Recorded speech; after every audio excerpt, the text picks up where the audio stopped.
Hello everyone, Radhe Radhe. आज के video पे आप देखेंगे नाग पंचमी के दिन हमें पूजा कैसे करनी है। इस वीडियो पे आप जानेंगे नाग पंचमी क्यों मनाई जाती है, पूजा कैसे की जाती है और पूजा में क्या करना चाहिए और क्या नहीं करना चाहिए। तो देखिए, सावन का महीना भगवान शिव शंकर को समर्पित होता है और भगवान शिव शंकर नागराज को गले में धारण करता है। इसीलिए सावन महीना में नागों की पूजा करना भगवान शिव शंकर की पूजा का ही एक स्वरूप माना जाता है। देखिए, नाग पंचमी के दिन सुबह सुबह स्नान आदि करने के बाद घर के किसी भी जगह पे पूजन आप कर सकते हैं। तो घर के जिस जगह पे आप नाग पंचमी के दिन पूजन करेंगे तो उस जगह को सबसे पहले हम साफ कर लेंगे। उसके बाद देखिए, नाग देवता का चित्र बनाएंगे। आप चाहे तो दीवार पे भी चित्र बना सकते हैं। अगर आपके दीवार पे टाइल्स लगा हुआ है तो आप दीवार पे भी बना सकते हैं, या फिर आप इस तरह से कॉपी का पन्ना लेके इसके ऊपर आप नाग देवता का चित्र बना के भी आप पूजन कर सकते हैं। तो देखिए, मेरे दीवार पे तो टाइल्स लगा हुआ नहीं है, तो हम एक कॉपी का पन्ना ले लेंगे। इस पे हम नाग देवता का चित्र बना लेंगे, फिर हम पूजन करेंगे।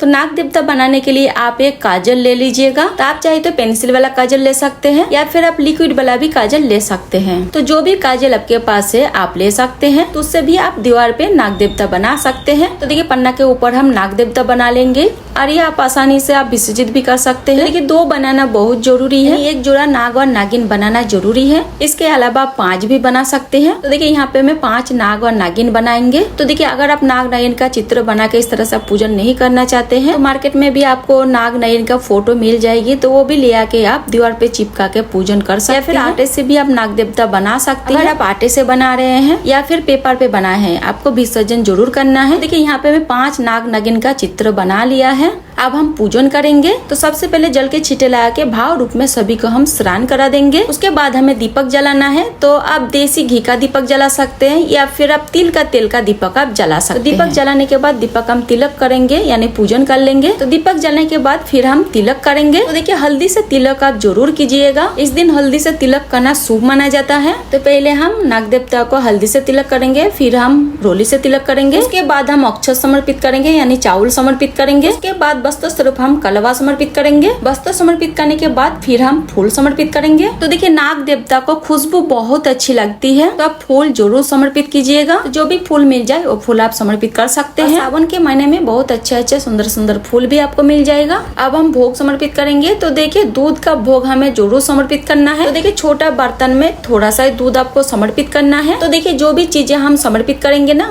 तो ये चीजें बाद में हमें विसर्जन करना है। इसके साथ ही हमें मीठा भोग कुछ जरूर समर्पित करना है। अगर आप घर पे कुछ मीठा बनाए हैं तो उसका भी भोग आप समर्पित कर सकते हैं, या फिर गुड़ या चीनी का भोग समर्पित कर सकते हैं। मेरे यहाँ धान का लावा का भोग समर्पित की जाती है।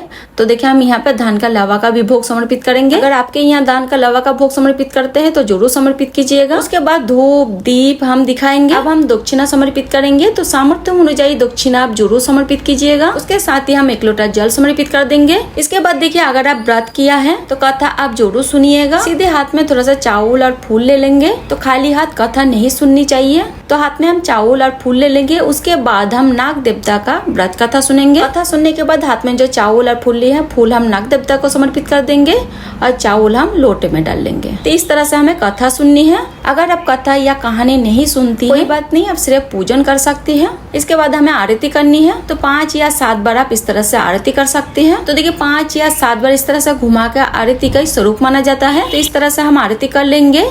तो बहुत ही प्रेम पूर्वक हमें आरती करना है। और पूजा करते दौरान मने मन ओम नमो नागाय या ओम नमो भगवते वासुदेवाय का मंत्र का जप हम जरूर करेंगे। प्रेम पूर्वक आरती करने के बाद आचमन करेंगे, यानी आरती ठंडा करेंगे। उसके बाद नाग देवता से हाथ जोड़कर पूजा में रही कमियों के लिए क्षमा याचना करेंगे और मेरे परिवार के सुरक्षा और सुख शांति के लिए प्रार्थना करेंगे। तो इस तरह से हमें पूजा करनी है। और देखिए, सुबह के समय हमें यह पूजा करनी है। तो देखिए, पूजा की 1-1.5 घंटे के बाद जब मेरा दिया शांत हो जाएगा, उसके बाद हमें क्या करना है, जो भी भोग हमने चढ़ाया है, और देखिए थोड़ी मात्रा में हमें भोग चढ़ाना है। तो देखिए, जो भी भोग हमने चढ़ाया है वो भोग हम किसी कच्चे मिट्टी में डाल देंगे, या आप गमले में डाल सकते हैं, या आप जल में भी प्रवाहित कर सकते हैं। और जो नाग देवता का हम चित्र बनाए हैं उसको भी हमें जल में विसर्जन कर देना है। और देखिए, ये प्रसाद ना किसी को दान की जाती है और किसी को खाना भी नहीं चाहिए। और जो दक्षिणा है किसी गरीब या जरूरतमंद को आप दान कर सकते हैं। और जो पेपर में हम नाग देवता का चित्र बनाया है वो भी हम जल में विसर्जन कर देंगे। और जो जल का लोटा है हम सूर्य भगवान का अर्घ दे देंगे। तो इस तरह से नाग पंचमी पंचमी का पूजन किया जाता है। पूजा के बाद सामग्री क्या करे ये भी आपको हम बता दिया है। तो देखिए नाग पंचमी का ये बहुत ही सरल पूजा विधि है। तो देखिए किसी पर अगर काल सर्प दोष है तो नाग पंचमी के दिन काल सर्प दोष का निवारण भी किया जाता है। अगर आपके ऊपर काल सर्प दोष है तो चांदी या तांबे का नाग नागिन बनवा के मंदिर में पुजारी की मदद से वो नाग नागिन जो है भगवान शिव शंकर के ऊपर समर्पित किया जाता है। तो इस तरह काल सर्प दोष का निवारण भी हो जाता है। तो इस दिन आप काल सर्प दोष का निवारण भी करा सकते हैं। तो देखिए नाग पंचमी सावन मास के शुक्ल पक्ष की पंचमी तिथि को मनाया जाता है। इस दिन नागों का पूजन करने से घर में सुख शांति और समृद्धि बनी रहती है। साथ ही यह पूजा हमें प्राकृतिक और जीव जंतु के साथ संतुलन बनाए रखने का